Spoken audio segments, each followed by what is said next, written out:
Morning, my friends. I am Pastor Ben Hayes from First Baptist Church, Dadeville, Alabama, bringing you our thought for the day on what is going to be a wonderful Wednesday. We got our men's Bible study at 10. This evening we got 5 o'clock. We're gathering for our brown bag supper in the fellowship hall, and then we'll stay in there for our Bible study and prayer meeting. Great opportunity to come and get to know some folks. Come and join us here at First Baptist Church. But right now we're in Galatians chapter 1, picking up in verse 19. Paul's been talking about how he went to Jerusalem after 3 years, and he spent 15 days with Peter there, but he'd already been taught by Jesus all the things he needed to know to be the apostle to the Gentiles. But it's a great thing that he had that relationship with Peter. And then look at verse 19. He says, "But I saw none of the other apostles except James, the Lord's brother. Now concerning the things which I write to you, indeed before God, I do not lie." Again, Paul is having to force himself to defend his apostleship, to help the believers in Galatia to understand who he was and what God was doing through him, that his message was not from the apostles, not from men, but from God. And he's explaining that to them. Now look at verse 21.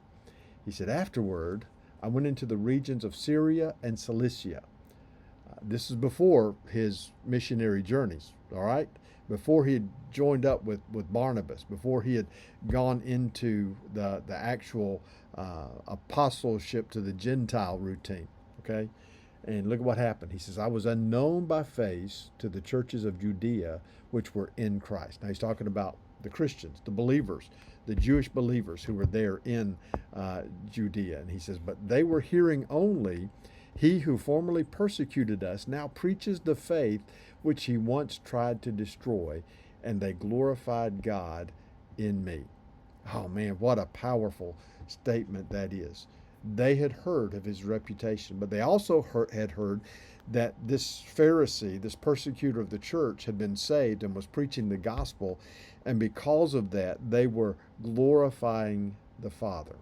Listen, that is the hope of every believer, that others would see what Christ has done in us, what God is doing in us, how God is using us, and that they would glorify not us, but the Father.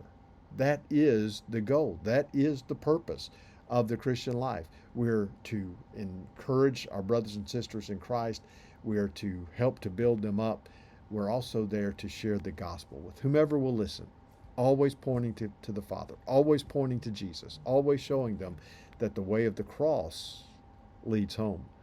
And so as Paul is sharing his history, his testimony with the Galatians, he continues on. Look at chapter 2, verse 1. "Then after 14 years, I went up again to Jerusalem with Barnabas, and also took Titus with me." Now, they've been doing this missionary stuff, right? And he's talking about coming back to Jerusalem, to Acts chapter 15, the Jerusalem Council, where the apostles and some of the other church leaders were not too happy that God had sent his grace to the Gentiles. And so they were arguing because they truly believed that if you're going to become a Christian, you got to become a Jew first. You got to follow the laws. You got to be involved in the rituals of Judaism. But Paul went back to Jerusalem with Barnabas and Titus, and look what he says. He said, "I went up by revelation and communicated to them that gospel which I preach among the Gentiles, but privately to those who were of reputation, lest by any means I might run or had run in vain. Yet not even Titus, who was with me, being a Greek, was compelled to be circumcised." Oh, listen, he made a point to them.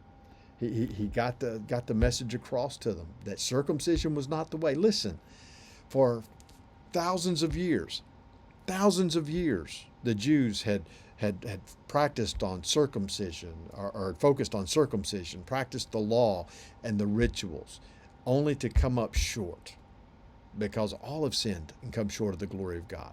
None of those things are what get us into that right relationship with the Father.